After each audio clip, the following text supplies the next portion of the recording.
مسئلہ پیدا ہو جاتا ہے. تو مذہب اپنی ڈومین میں رہ کر جس قدر چیزیں چینج کرتا ہے. جب مذہب آیا ہے عرب سے آیا ہے ایران تک, آگے جب مذہب پہنچتا ہے, جب بھی تلوار یا جس طرح بھی پہنچتی ہے وہ فوج, تو ایک جنگ تو ہو جاتی ہے, وہ بظاہر جنگ تو ہار جیت کا فیصلہ ہو جاتا ہے. اس کے بعد ایک اور جنگ شروع ہوتی ہے, ثقافتوں کی جنگ, تہذیبوں کی جنگ. تو ایرانی تہذیب ماٹھی نہیں تھی. ایرانی جہاں پر تہذیب مضبوط ہوتی ہے وہاں پر متوازی تھی حملہ آور جو بھی طبقہ ہے اس کی جو تہذیب کا مسئلہ ہوتا ہے, وہ تہذیب اس سے اب دیکھیں مسافر کر پاتی ہے یا کیا کرتی ہے. افغانستان میں کوئی خاص تہذیب نہیں تھی, سو مکمل منوان وہ تہذیب نے اس کو معانقہ کر دیا, جبھا ڈال دیا. اور آج افغانی جو ہے عین اس عربی شریعت سے اس ثقافت کے مطابق آپ نے کہہ سکتے ہیں. تو عورتیں, میں نے کندھار میں مطلب میں چمن تک گیا ہوں, وہاں پر کندھار میں آج بھی لونڈوں کی منڈی لگتی ہے اور عورتوں کی منڈی لگتی ہے. لونڈے تو کرائے پہ بھی دستیاب ہے 4-6 مہینے 2 مہینے تک. ہم نے خود طالبان کو دیکھا ہے کہ ان کے ساتھ باقاعدہ لونڈے ہوا کرتے. یہ ہم نے وزیرستان میں اپارا چنار میں اوپر ہم نے دیکھے. ہم نے چونکہ میں ایئرپورٹ سے تعلق ہے, ہم لوگ بارڈرز پہ رہتے تھے, ہم لوگ کمیونیکیشن پہ رہتے تھے. تو یہ ان کا ہے. جبکہ ایرانیوں نے کیا کیا کہ ایرانیوں کے ساتھ اب عربی ثقافت میں, عرب کے پاس مضبوط چیز تھی لسان, زبان بہت مضبوط تھی, کیونکہ اس کا سب سے بڑا شہر ملکیس ہے. تو جب وہ آئے تو انہوں نے فارسی کا رسم الخط چینج کر دیا, اور اس کو وہ دلداوری ٹائپ لکھا کرتے تھے, اس کو ہٹا کر وہ الف با تا سا میں ڈال دیا. لیکن آگے سے ریبیٹل دیا اس تہذیب نے بھی. اب جو ان کے اوپر آئے تھے حملہ آور مین ہیروز جو تھے عرب کے, انہوں نے ان کو محاورے میں پرو کے رکھ دیا. زید بکر عمر خالد بالکل عامی سا ایک شخص ہو, اس نے محاورے میں تو تہذیبیں جو اپنا, جب ہندوستان میں آیا تو ہندوستان میں تہذیب موجود تھی. تو ہندوستان نے مذہب سے کچھ چیزیں لی ہیں, مطلب مذہب اپنا حصہ ضرور ڈالتا ہے اپنی حیثیت کے مطابق. اب ہندوستانی فوجی مرتا ہے تو اس کو شہید کہتے ہیں. اذان ہوتی ہے تو ہندو عورت بھی سر کے اوپر وہ لیتی ہے, چولی لیتی ہے, دوپٹہ لیتی ہے, اور سکھ بھی لے گی, کرسچن بھی لے گی. یہ ہمارے ثقافت کے نارمز ہیں, وہ لیں گے, حالانکہ ان کے مذہب میں نہیں ہے. میں ادھر گھر میں انٹر ہوتا ہوں تو ایک عورت بغیر دوپٹے کے بیٹھی ہوئی ہے, تو میں اسے بڑی سر سے دوپٹہ کر میں کہوں گا, لیکن میں اس سے یہ نہیں پوچھوں گا کہ تم 5 نمازیں پڑھتی ہو یا نہیں پڑھتی. تو ہم ثقافتی سطح کے اوپر مسلمان ہیں, اور یہی ہوتا ہے. پھر وہ ثقافت اپنا راستہ خود طے کر رہی ہوتی ہے کہ اس نے کیا کرنا ہے, کس طرف جانا ہے. اب وہاں پر تو آپ اپنے دوست کی والدہ 55 سال کی عورت کو آپ بھیج سکتے ہیں, لیکن ہم یہاں پہ نہیں بھیج سکتے. تو یہاں پر ہمیں ثقافتی سطح پہ مسئلہ, ہم ثقافت کے ساتھ زندہ رہتے ہیں, ہم مذہب کے ساتھ اتنا ہی زندہ رہتے ہیں جتنا کہ ہمیں ثقافت اجازت دیتی ہے. مثلا میرے گھر میں معاملہ ہے, میرا ایک بھائی ہے, اس نے شادی کی ہے ایک مذہبی خاندان میں, تو ان لوگ میری بھابھی پردہ کرتی ہے. ہم سب بھائیوں سے پردہ کرتے ہیں, سب کو بڑا مسئلہ ہوتا ہے, کہتے ہیں ہمیشہ ہوتا ہے شادی نظر خراب نہیں ہے. ہمارے یہاں غیرت کا معیار مختلف ہے. عرب میں غیرت کا معیار یہ ہے کہ وہاں پر بیوی یا وہاں پر بہن یا ماں کی گالی دی جائے تو وہ لوگ ہنستے ہیں, جبکہ وہاں پر بیوی کی گالی دی جائے تو وہ قدر کرتے تھے. یا ہمارے یہاں بیوی کی گالی نہیں, ہمارے یہاں ماں اور بہن کی غیرت, سب چیزیں اپنی ثقافت کے ذریعے سے. اچھا سر جی, وہ وہیں پہ آتے ہیں مکالمے پہ کہ ہمارے معاشرے میں کہیں مکالمہ پایا بھی جاتا ہے, صرف بحث پہ ہی لگے رہتے ہیں. کہیں کوئی مکالمے کی کوئی صورت ہوتی ہے, عام معاشرے کی بات کر رہا ہوں. میں تو یہ سمجھتا ہوں کہ جو ہمارے چوپال ہیں, جو ہمارے پرانے لوگ بابے بیٹھنے والے ہیں, وہ اتنے متشدد نہیں تھے, وہ بڑے پرامن تھے, اور وہ چیزوں کو بہت ہی سلیقے سے مینیج کر لیا کرتے تھے. مثلا آج جب سیکس ایجوکیشن کی بات ہوتی ہے تو بڑا شور اٹھتا ہے, ایک اور رکھ لیا, اور سیکس ایجوکیشن کو پتہ نہیں کیا سمجھ لیا گیا ہے. میرے والد صاحب مجھے واقعہ سناتے, میرے والد صاحب کا نکاح جو تھا 9 سال کی عمر میں ہو گیا.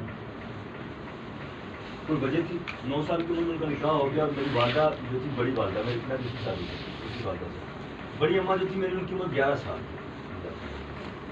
تو ابا جی کہتے ہیں کہ جب ایک ہی گھر میں رہ رہے تھے, اور جب بلوغت آئی 15-17 سال کی عمر ہوئی, تو وہ کہتے تھے میرا جی چاہتا تھا میں اس کے ساتھ رومان کروں, مجھے فیل ہوتا تھا. اب اس وقت رومان یہ 40s کی شاید بات ہے, ہاں یہ 40s کی بات ہے. تو وہ کہتے ہیں کہ ٹالی کے تھلے ابا اور بیٹھے سے روٹی کھا سے بین کا میں ٹیبل لگا ہوا ہے لمبے دار.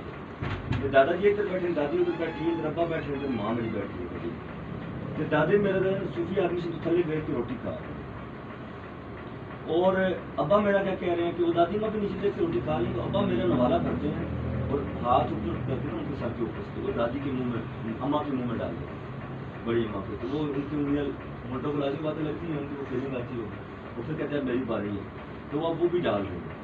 ابا کہتے ہیں کہ ہم کھانا کھا رہے تھے لیکن ابا تو نیچے دیکھ رہے، دادا نیچے دیکھ رہا تھا لیکن وہ اس کو سایہ تو نظر آ رہا تھا، تو اس نے جج کر دیا. تو ابا کو کہا دادا نے کہ بیٹا پتر زور کی نماز جب پڑھ کے میرے نال آ گیا میں گل کر رہا ہوں. ابو کہتے ہیں زور کی نماز کے بعد جب میں نے ان کے ساتھ 5-10 منٹ کی واک کی تو واپسی پہ بیٹا میں سیکس ایجوکیٹ ہو چکا. تو یہ سیکس ایجوکیشن اور راتوں نے کہا جی آپ کی وہ دعا ہونی ہے، دعا پتہ نہیں کہ دعا خیر ہوگی تو اماں کہنا بس اماں کہتے ہیں کپڑے نکال دیا کہ دعا خیر. تو یہ اتنا آسان تھا، ہمارے بڑے تو یہ بہت آسان تھے. یہ مسئلہ تب ہوا ہے جب ہم سرمایہ داری کی جب دوڑ میں شامل ہوئے ہیں تب یہ مسائل جنم پائے ہیں. جی بالکل. رشیا وار جو تھی اس نے ہمارا بڑا کباڑہ کیا. جنگ کے اثرات تو بڑے دور دور تک ہوتے ہیں نا. تو زیاد صاحب نے اس وار کا جو ہے اس نے جو ہمیں دھوکا ہے اس کے ثمرات آج ہم بھوگ رہے ہیں. مثلاً اسکول میں جب یہ انہوں نے کتابیں تقسیم کی اس دور میں تو جو افغانی صدر کو قتل کیا گیا تھا کابل میں اس کی لاش برہنہ لٹکائی گئی تھی اور مسوار اس کی ڈالی جاتی تھی اور سگریٹ بجھائے جاتے تھے. تو وہ فوٹو کھینچا گیا اور وہ فوٹو کاپیوں کے بیک ٹائٹل کے اوپر پرنٹ کر کے یہ علاقہ غیر کے اسکولوں میں وہ کتابیں مفت دی گئی، کاپیاں مفت دی گئی. تو جس بچے نے وہ دیکھا ہے اس کی نظر میں تو یہی ہیروئزم ہے کیونکہ اس کو اسکول دے رہا ہے. تو وہ ہیروئزم کا نقصان یہ ہوا کہ اب وہ پھر جب طالبان وغیرہ امریکہ آ گیا تو ان کو تو اس کے علاوہ روٹی کمانا ہی نہیں آتی. یہ مشکل چلتے چلتے اب جو ہے وہ پچھلے دنوں ایک رپورٹ پڑھ رہا تھا کہ 30 سے اوپر جو ہیں عمر کی خواتین جو ہیں وہ 2 کروڑ ان کی تعداد ہو چکی ہے جو غیر شادی شدہ ہیں. اب 30 سے اوپر ہونے کا مطلب یہ ہے کہ شاید ہی رشتہ ملے. جی وہ اچھے اسٹیٹس کی دوڑ میں اچھے مقام کے لیے وہ جناب وہ بیٹھیں گے، وہ آسانی نہیں رہے گی اور اس سے کئی طرح کے مسائل جنم پائیں گے. بہت سے مسائل ہیں. اس کو بھی جو ہے پھر ہم مجبوراً سے ہمیں مذہب کی اہمیت دیکھنا پڑتا ہے کیونکہ ہم ایسے سماج میں رہتے ہیں. ہمیں مذہب جو ہے اس چیز کو اب یہاں پہ ہماری ثقافت جو ایسے آپ پہلے کہہ رہے ہیں کہ ہم تو بیوہ کو نہیں قبول کر رہے، طلاق یافتہ کو قبول نہیں کر رہے اور دوسری شادی کو عورت قبول نہیں کر رہی. اب جو ہے وہ بڑا شدید ٹکراؤ تہذیب اور مذہب کا یہاں ہونے والا ہے آئندہ کچھ سالوں میں. تب جیتے گا کون؟ مذہب یہاں پہ تحصیل کے طور پہ رہ جانا ہے. جو تہذیب ثقافت چل رہی ہے اسی نے جیتنا، اسی نے بلاسٹ کرنا ہے.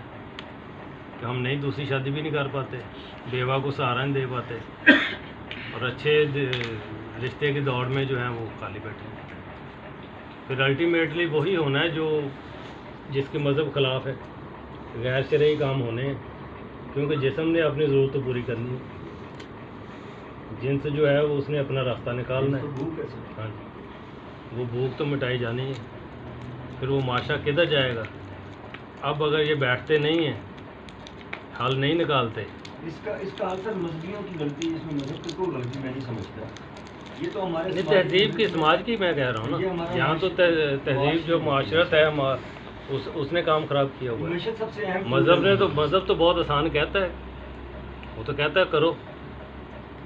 اور وہ صحابہ کی زندگی میں 6-6 7 شادیاں اسی لیے تھیں کہ کوئی عورت خالی نہ بیٹھی. مذہب نے دیکھیں پھر اس کے بعد ہمستمتعتم بہن وآتوہن اجورہن فریضہ، تو مسیار اور متع کا بھی مذہب نے راستہ دیا ہوا تھا. لیکن جب آپ کے پاس روم اور ایران فتح ہو گئے، آپ کے پاس معیشت بے شمار آ گئی، تو اب آپ جب معاذ اور معوذ رضی اللہ عنہ کہتے ہیں کہ یا رسول اللہ ہم کھجوریں کھاتے ہیں، زیتون پیتے ہیں اور جنگیں لڑتے ہیں اور محسوس کرتے ہیں کہ طلب ہے، لیکن ہمارے پاس پیسے نہیں ہیں کہ ہم، تو اگر آپ اجازت دیں تو کچھ تو ایزی کر لیں.